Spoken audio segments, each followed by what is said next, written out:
What's up gamers? Currently I am hiding out at my friend's place after the Amazon delivery bot detected illicit substances on my person. The solution? A barbecue where I get a front row seat. That is just the nature of the streets. And what streets don't have? Criminal organizations, cannibals, corrupt police, gangs, and worst of all, TikTokers. Streets of Rogue is an action roguelike where you battle through 5 stages, each containing 3 mini-levels with the goal of relinquishing the current presidential power over to you by taking his hat. To start, we need to set some parameters, and to do that, we need to get through the tutorial to enter the hub. Here, you have access to all the game's modifiers for your run, acquired via chicken nuggets. The president stole them all, but the potatoes you do acquire from playing the game and doing runs can be used to spend on items to add into the reward rotation, new traits for when you level up, or mutations which require completing certain criteria. Gameplay is easy to get. Once you enter a level, you'll have anywhere from 2 to 3 missions. Missions are usually very short tasks like turn these buttons off, get the item, put him 6 feet under. You complete the missions and move on to the next level.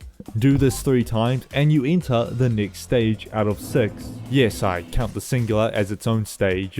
Completing missions grants experience and items. This is where things get interesting. Every item, weapon, and tool has a limited usage in some capacity. For items, they can only be used a certain amount of times. This creates conflicts. The more items you get, the more options at your disposal, but they're limited in their usage. So you have to rub those 2 brain souls together. Here's an example. The Hatinator is a very useful item, as using it on a target sends a 5G wireless Wi-Fi connection into their brain. Their mind flooded with Reddit threads, and suddenly, violence doesn't seem all that bad. Attacking whomever he sees first. Great in application, right? It can go further. You could use it on a target you need an item from, cause guards to infight, psyop an entire proxy war. Career wishes.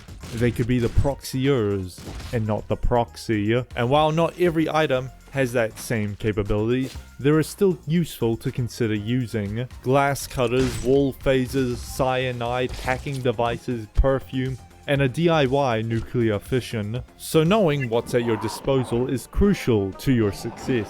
Weapons follow a similar pattern. Every weapon you pick up has durability. I will now rank all the weapons. Swords and sledgehammers are the best, and they are the rarest. Axes and baseball bats are alright, and knives and batons can be found at your local Indian market. Crafted from the finest paper napkins. And guns, which are the only weapon that doesn't have durability. The trade-off. Good luck finding ammo because your enemies will use it all. Traits. If you level up during the mission, then go to the exit, you'll get a menu to pick from 3 traits. These allow you to extend your character's capabilities or stat increasements. If you're using a special ability, you can get perks that improve said ability. Here, my jock wants to lower the property value of this neighborhood, and every time he does, he boo-boos his head on the wall, but thanks to morphine dosage, he can continue to lower property stock to his heart's content. What a hero. Not your style? How about increasing max recruitment? Identify all drugs. If you want specific perks, you can go to the traits guide and cut down the pool for your OC character. Speaking of, you'll need to pick between 26 classes, 32 if you get the character DLC, and 16 custom character slots.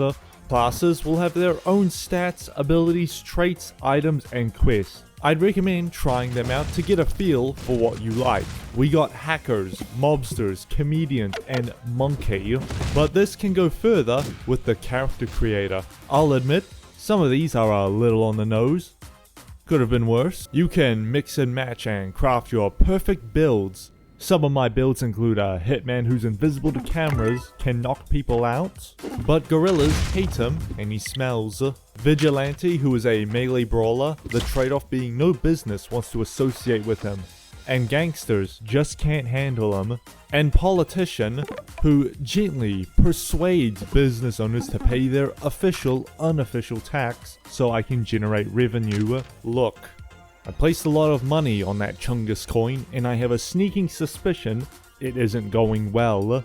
Throughout a run, you'll go through various levels, each with their own style, enemies, and hazards. Slums. Bumville Central, with gangsters, thieves, and police don't have guns. This is very unfortunate for them, of course. For you, it makes telling their family they're not coming home a lot harder. Slums are the easiest section and are your beginner area, sporting few shops, tiny huts, and drug dealers who are not afraid to indulge their own supply. Industrial. Here, everyone can actually have weaponry, but I can assure you, they're the least concerning force in Industrial. That belongs to the firefighters, who are here to prevent all possible fire accidents. Because the infrastructure in this place couldn't figure out which vent leads to the AC and which vent leads to the oil, leaving every vent a possible hazard. Bonus points if you don't get hit by the rail cart. Park. The park is very much a noticeable increase in difficulty, precedented by the local pest control, the pest being you, and the control being individuals who consume the material structure of near identical species. And vampires, but they're pushovers. Cannibals are everywhere, in the bushes, in the sewers, in the cornfields, and in the houses. My favorite pastime is terraforming the lakes with cyanide. This will immediately kill you and anyone who touches it. Downtown. Like Uptown, but for the down. Here, you gotta lock in, because now we have to deal with new mechanics, like third-party taxation. And the more you stay in downtown, the more they're going to want. The cost of not doing so? Citizens' alarm. If anyone catches you as so much as think of committing a crime, they'll send in advanced police task force with advanced weaponry. And just a little fun fact, Park is below downtown, meaning the cannibals are still your neighbors. Uptown.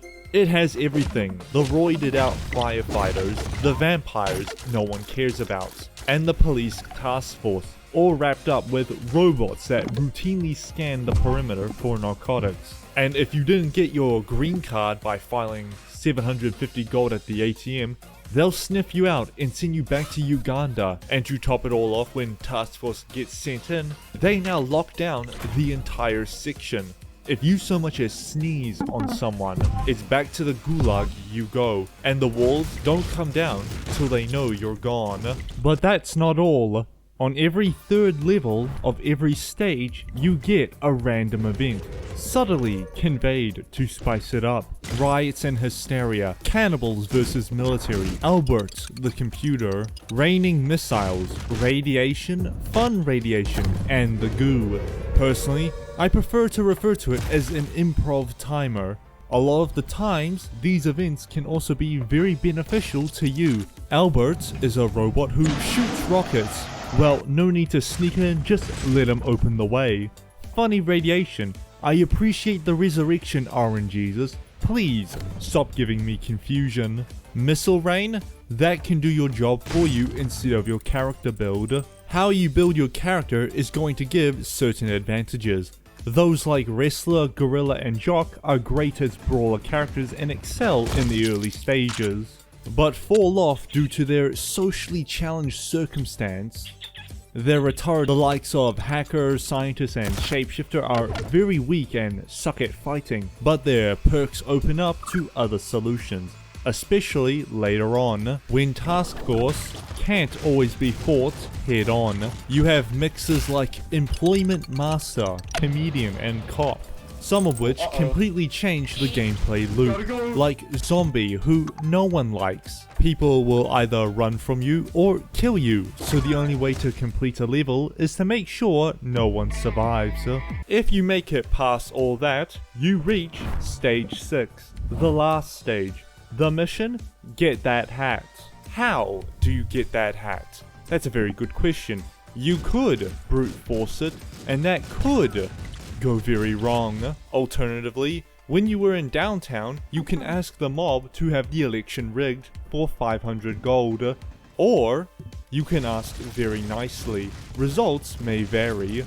I give this game a 10 out of 10 in the name of guerrilla liberation. As assured, the switch up never stops production, but we do take breaks because I've been doing other things. Subscribble and enjoy your next video. You all have a heart of gold that holds no soul.